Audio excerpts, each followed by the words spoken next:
realizado por los alumnos de la Facultad de Medicina, Universidad Autónoma del Estado de Morelos: Ferrera Castillo Luis Alberto, Lira Díaz Antonio, Ponce Partida Rosa Quisaí, Ramírez Paz José Daniel. Osteoartrosis. Se define como el desgaste de las superficies articulares que hacen que la relación articular llegue a ser incongruente o incluso a perderse, limitando en diferentes grados la función de esa articulación. Sinónimos: artropatía degenerativa, artrosis, osteoartritis, artritis senil, artritis hipertrófica. Epidemiología. Generalmente se presenta en personas adultas, hasta en un 70% en mayores de 40 años, y su evolución es progresiva. Clasificación. Se clasifica de acuerdo a su etiología en osteoartritis primaria o idiopática, que a su vez se clasifica en localizada a hombros, manos, pies, rodilla, cadera, columna, y generalizada. Se considera de etiología idiopática, pero contribuye el factor genético. Osteoartritis secundaria. Sus causas son traumatismo, artritis inflamatoria, metabólica, neuropática, trastornos endocrinos, síndrome de hipermovilidad, infecciones. Patología y patogenia. Presenta erosiones superficiales del cartílago articular, hipertrofia e hiperplasia de condrocitos, depresión de la matriz de proteoglicanos, aumento del agua de la matriz, aumento en la actividad de enzimas proteolíticas de los condrocitos, fisuración y fibrilación del cartílago articular. La erosión del cartílago deja al descubierto hueso esclerótico. Diagnóstico. Se hace casi exclusivamente por la historia clínica y el examen físico, el cual consta de rigidez de corta duración, menos de 30 minutos después de la inactividad prolongada, dolor después del uso de la articulación, deformidad lentamente progresiva, poco dolor en articulaciones que no cargan peso. Al progresar la enfermedad, el dolor se vuelve más intenso y limita la función. Eventualmente se presenta dolor en reposo. La articulación muestra poco o nada de líquido sinovial al examen físico. En artrosis de manos se presentan nódulos de Heberden y de Bouchard. Ya establecida, se observan las deformidades, osteofitos, crepitación, menor rango de movimiento y derrame ocasional. Datos radiográficos. Disminución irregular del espacio articular debido al daño del cartílago, esclerosis del hueso subcondral, osteofitos marginales, quistes óseos yuxtaarticulares o geodas. Patrones de la enfermedad. Cadera. 60% de los pacientes tienen dolor en la ingle. La cadera se mantiene flexionada y con aparente acortamiento.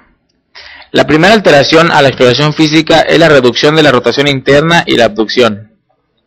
Rodilla.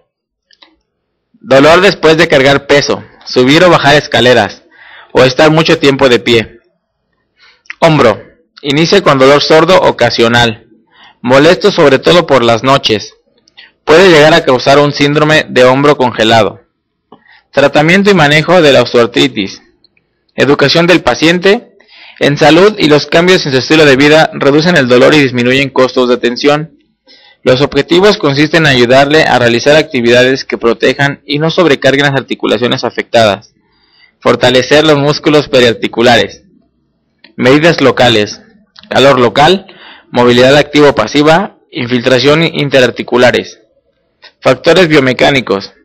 Corregir discrepancias de longitud, bastones y muletas, reducción de peso, corregir posturas. Medicamentos. Pacientes con síntomas leves a moderados, simple educación y manejo no farmacológico. Síntomas importantes: AINES. Ningún agente terapéutico puede detener la enfermedad o revertir el proceso de daño en el cartílago. Consideraciones para la artroplastía.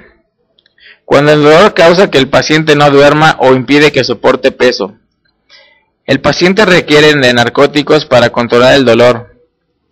Los factores asociados sí pueden acortar la esperanza de vida, como los AINES, la mortalidad quirúrgica o la obesidad.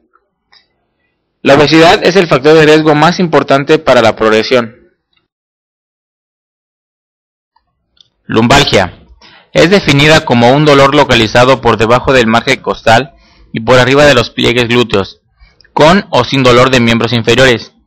La lumbalgia no específica se define como un dolor de espalda baja no atribuible a una causa específica. Epidemiología. Ocurre en edades de 35 a 55 años, más frecuente en mujeres que en hombres. Cerca del 50% de las personas laboralmente activas padecen episodios de esta enfermedad. Un 80% de la población lo ha padecido alguna vez en su vida. Clasificación según su tiempo de evolución. Aguda. Cuando la duración de un episodio persiste por lo menos 6 semanas. Subaguda. Persistencia entre 6 y 12 semanas. Crónica. Cuando persiste por más de 12 semanas. Recurrente. Es definida como un episodio después de un periodo libre de 6 meses. Clasificación de acuerdo a su etiología. 1. Causas mecánicas. Tensión de partes blandas, procesos degenerativos de discos y facetas articulares, estenosis espinal. 2. Causas no mecánicas. Neoplasias, infecciones, espondiloartropatías. Y 3. Lumbalgia de causa visceral, órganos pélvicos, enfermedades renales. Síntomas. El propósito primario de la examinación inicial consiste en buscar cualquier bandera roja, las cuales son edades entre los 20 y 55 años, historia reciente de trauma, dolor que no se alivie con el reposo, dolor torácico, antecedente de cáncer, uso prolongado de corticosteroides, abuso de drogas, inmunosupresión y VIH, pérdida de peso, síntomas neurológicos, deformidad estructural, fiebre.